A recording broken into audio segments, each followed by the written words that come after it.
Hi there, my name is Elizabeth Smith, and this is my Module 3 project. Here's proof. It's the 5th of June. This will be my Module 3 project illustrating a prokaryotic and eukaryotic cellular interaction. Enjoy! As their name suggests, lactobacillus are categorized as lactic acid producing bacteria. There are over 170 species of lactobacillus.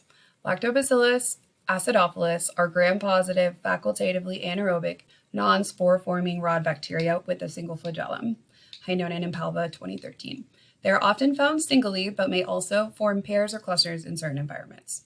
The lactic acid they are known for is produced via carbohydrate metabolism.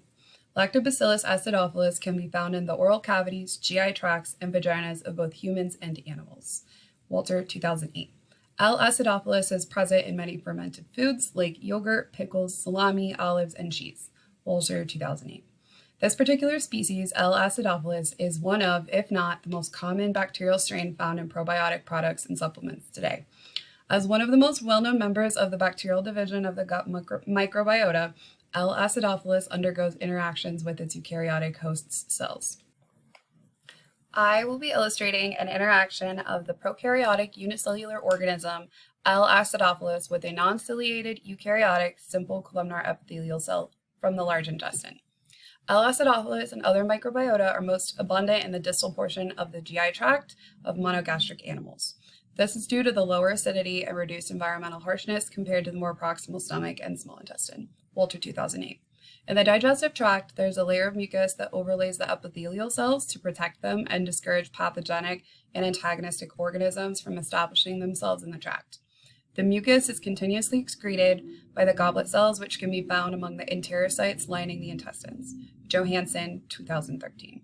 This interaction between L. acidophilus and the non-ciliated simple columnar epithelial cell occurs in this mucus layer.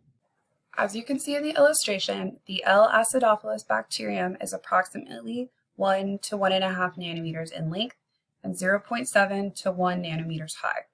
The non-ciliated simple columnar epithelial cell is significantly larger, coming in at approximately 10 nanometers wide and 20 nanometers tall. The interaction between the bacterium and epithelial cell occur between any surface of the bacterium, as the S layer with the SLPA protein goes all the way around, as do the projecting pili. On the other hand, only the apical surface of the epithelial cell is involved in the interaction, as the rest of the cell is flanked by the other simple columnar cells on each side and on the bottom by the basement membrane. The most prominent mechanism by which L. acidophilus interacts with a given eukaryotic epithelial cell is adherence to the host cell, which is paramount to enabling some of the probiotic effects of the bacteria, such as immunomodulation and pathogen exclusion. Buck et al. 2005. L. acidophilus is capable of adherence and self-aggregation in order to attach itself to epithelial cells. L. acidophilus uses a distinct surface layer protein called SLPA to bind epithelial cells as well as extracellular matrix components. Buck et al. 2005. The S layer, which comprises the SLPA, can be found on the outermost layer of L. acidophilus bacterium and sits on top of the cell capsule, also known as the expo polysaccharide layer. Dempsey and Core, 2022. In the illustration, you can clearly see the SLP proteins of L. acidophilus binding to the epithelial cell for the purpose of adhesion. The SLP proteins create a singular layer that is non-covalently bonded to the cell surface on the outside. Pili, which are anchored in the peptidoglycan of the cell wall, also aid in cell adherence, as you can see in the illustration. The initial contact between the cells is beginning as the pili help pull the bacterium towards the epithelial cell to allow the S layer to attach at the microvilli. The flagellum of L. acidophilus also aids in cell movement and propels in the correct direction. The attachment of L. acidophilus to the epithelial cells allows them to become a permanent part of the colonizing gut bacteria.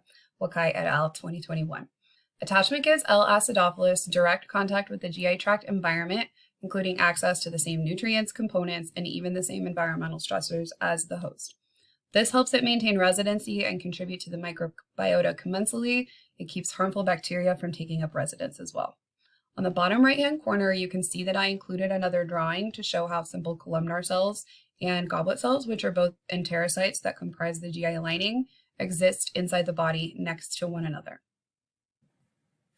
That's all. Thanks for watching my project.